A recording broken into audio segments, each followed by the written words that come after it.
শান্তিরবাজার মহকুমাবাসীর দীর্ঘদিনের প্রতীক্ষার অবসান ঘটল আজ। দালাল চক্র থেকে শান্তিরবাজার মহকুমাবাসীকে মুক্তি দিতে শান্তিরবাজার আশুতোষ বৈদ্য মার্কেটের দ্বিতল ভবনে গড়ে উঠেছে আইআইএফএল গোল্ড লোনের অফিস কার্যালয়। বিগত দিনে দেখা যেত লোকজনের অর্থের প্রয়োজন হলে দালাল চক্রের হাত ধরে নিজেদের উপার্জিত অর্থ দিয়ে গড়ে তোলা স্বর্ণালংকার দিয়ে মোটা অঙ্কের সুদের বিনিময়ে টাকা নিয়ে যেত লোকজনেরা। এখন থেকে আর কোনো দালাল চক্রের প্রলোভনের ফাঁদে পড়তে হবে না সাধারণ লোকজনেদের। আইআইএফএল গোল্ড লোনের কার্যালয় থেকে স্বর্ণ অলংকার দিয়ে স্বল্প সুদের বিনিময়ে লোকজনেরা অর্থ নিয়ে যেতে পারবে। এতে করে সুদের হার যেমন কম থাকবে, তেমনি লোকজনের স্বর্ণ অলংকার সুরক্ষিত থাকবে। শুক্রবার এক অনুষ্ঠানের মধ্য দিয়ে নবনির্মিত কার্যালয়ের শুভ উদ্বোধন করলেন শান্তিরবাজার বিধানসভার বিধায়ক প্রমোদ রিয়াং।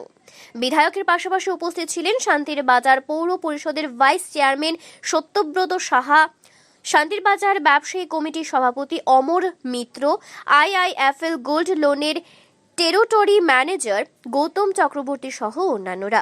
আজকের এই উদ্বোধনী কর্মসূচি সম্পর্কে সংবাদ মাধ্যমের সামনে জানান শান্তিরবাজার পৌর পরিষদের vice chairman Satyabrata Saha.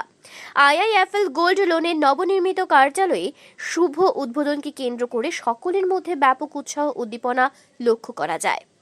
Bureau report, Tripura news Bangla.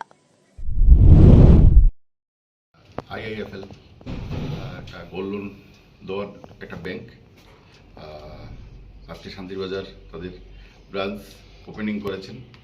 এই অনুষ্ঠানে আমাদের উপস্থিত আছেন আমাদের জনপ্রিয় বিধায়ক প্রমোদ রিয়াং মহোদয়, ব্যবসায়ী কমিটির সভাপতি অমর মিত্র মহোদয় এবং ব্রাঞ্চ আধিকারিকগণ। আমি এই অনুষ্ঠানে এসে জানতে পারলাম যে এলাকার রুরাল মানুষরা যাতে সুদখোরদের কাছে না গিয়ে তাদের কাছ থেকে যদি গোল্ড লোন নেয় তাহলে তারা কম সুদে গোল্ড দিয়ে টাকা পেতে পারবে। এটা একটা ভালো উদ্যোগ আমরা মনে করি। তো আমরা সহযোগিতা করব এবং আমি ওনাদের কাছে এইটুকু জানাতে চাই যে সাধারণ মানুষ যখন আসবে, সমাজের অন্তিম ব্যক্তিও আপনাদের কাছে আসতে পারে, আপনারা সঠিকভাবে সহযোগিতা করবেন এই আশা আমি এই ব্যাংক কর্তৃপক্ষের কাছে কামনা করি। ধন্যবাদ।